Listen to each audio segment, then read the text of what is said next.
Tens of thousands of people gathered at Delhi's Red Fort. Millions listened at home and watched television, all waiting to hear the words of Narendra Modi on Independence Day.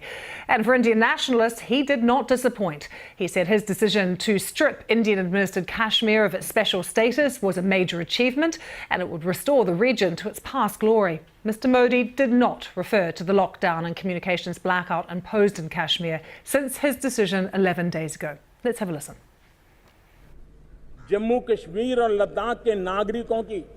It is our duty to fulfill the wishes and aspirations of the people of Jammu and Kashmir and Ladakh.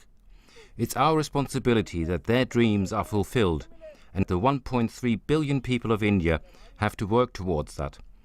In order to achieve that goal, whatever obstacles came in the way, we have tried to remove. Well, the decision to revoke Kashmir's autonomy has been criticised by a number of Indian opposition leaders and activists and by neighbouring Pakistan. The disputed territory has been in lockdown since Delhi's decision. Hundreds of people remain in detention as well. Shortly after his speech, the Pakistani Prime Minister Imran Khan posted a tweet urging the international community to act on the Kashmir issue. He wrote, "I want to warn the international community, if it allows this to happen, it will have severe repercussions and reactions in the Muslim world, setting off radicalisation and cycles of violence."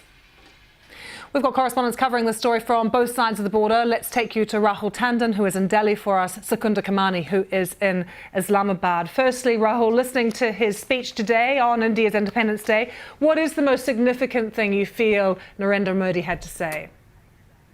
I think the most significant thing was what Mr. Narendra Modi didn't say. He got up at around 7:30 in the morning and started his speech, and he finished it 92 minutes later. In that 92 minutes, he never referred to Pakistan, and he never referred to their Prime Minister, Imran Khan. Contrast to the speech yesterday by the Pakistani Prime Minister, which was full of comments about India and its Prime Minister. And I think it shows you India's position here.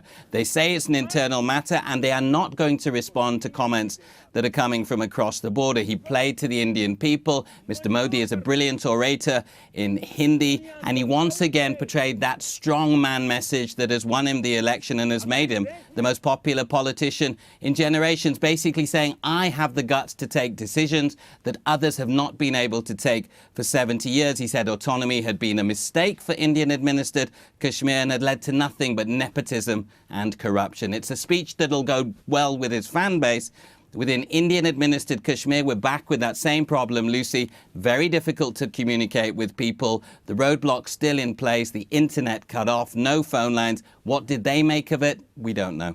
Secunda, in terms of what people are making of it, a quick tweet from Imran Khan after the speech. Tell us more about what he's said and the feelings in Pakistan today. Well, there hasn't been a great deal of coverage of Narendra Modi's speech today in Pakistan. Just as I understand from Rahul, there wasn't a great deal of coverage in India of Prime Minister Imran Khan's speech yesterday in Pakistan-administered Kashmir. But certainly there's a rising anger here in Pakistan about Indian activities in Indian-administered Kashmir. Generations of Pakistanis have grown up believing that all of Kashmir should be part of Pakistan, or at least should be independent from India. Today, Pakistani authorities have called on people to carry out protests and demonstrations in cities across Pakistan, commemorating Indian Independence Day as a black day.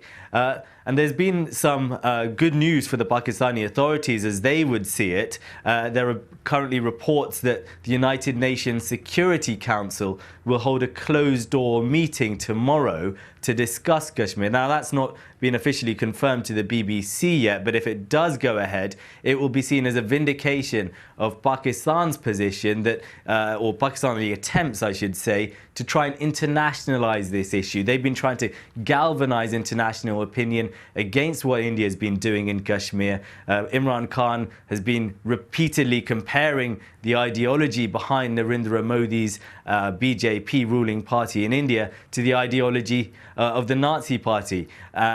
Today in his tweet, as you say, Imran Khan raised the prospect of ethnic cleansing or ethnic related massacre, as happened in Srebrenica. So what we're seeing from the Pakistani authorities is an attempt really to try and capture the world's attention and try and force the United Nations perhaps to intervene in some way. Secunda, good to see you. Rahul as well. Thank you for joining us from Delhi and from Islamabad.